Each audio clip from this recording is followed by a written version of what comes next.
Good afternoon, everybody, and thank you for joining me on this week's Geothermal Weekly, where we cover the news, trends, and insights that have been happening in the geothermal sector this week. First up, we have Utah pushes for regulatory reform to boost geothermal development. On May 12th, the U.S. House Subcommittee on Energy and Mineral Resources held a field hearing in Cedar City, Utah, titled Letting Off Steam: Unleashing Geothermal Energy Development on Federal Land. The hearing addressed regulatory barriers hindering geothermal development on federal lands and discussed bipartisan efforts to streamline permitting processes to accelerate geothermal projects.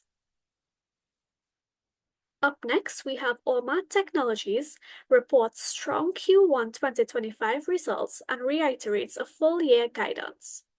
Ormat Technologies reported a 2.5 year-over-year revenue increase in Q1 2025, reaching $229.8 million, driven by a 120% jump in its energy storage segment.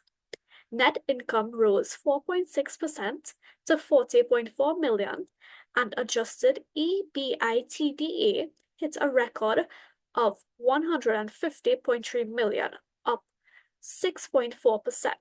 The company reaffirmed its 2025 revenue guidance of $935 to $975 million, with energy storage expected to contribute $53 to $63 million. A new study highlights legal uncertainty in geothermal property rights. Professor Gabriel Eckenstein of Texas A&M University School of Law examines the legal ambiguities surrounding geothermal energy ownership in his article Who Owns Heat? Property Rights in Geothermal Energy, published in the University of Illinois Law Review. He highlights that the lack of clear legal definition poses challenges for investment and development in the geothermal sector. Eckenstein advocates for establishing explicit property rights to facilitate regulatory consistency and encourage the expansion of geothermal energy as a reliable renewable resource.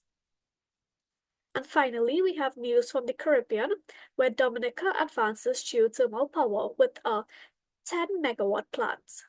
Dominica is constructing a 10-megawatt geothermal power plant near Laudat in the Rosal Valley, aiming to reduce reliance on diesel generators and lower electricity costs. The project is a collaboration between the Dominican government and Ormat Technologies. It is expected to be operational by year's end. Future plans include exporting surplus energy to neighboring islands.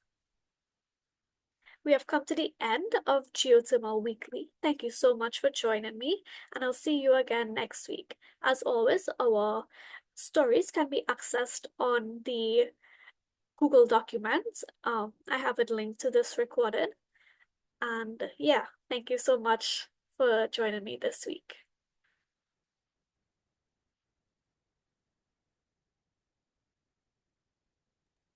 Thank you, Maris. You're welcome. You. Thanks, fellows. Bye, guys. Thanks, Bye. Amarise.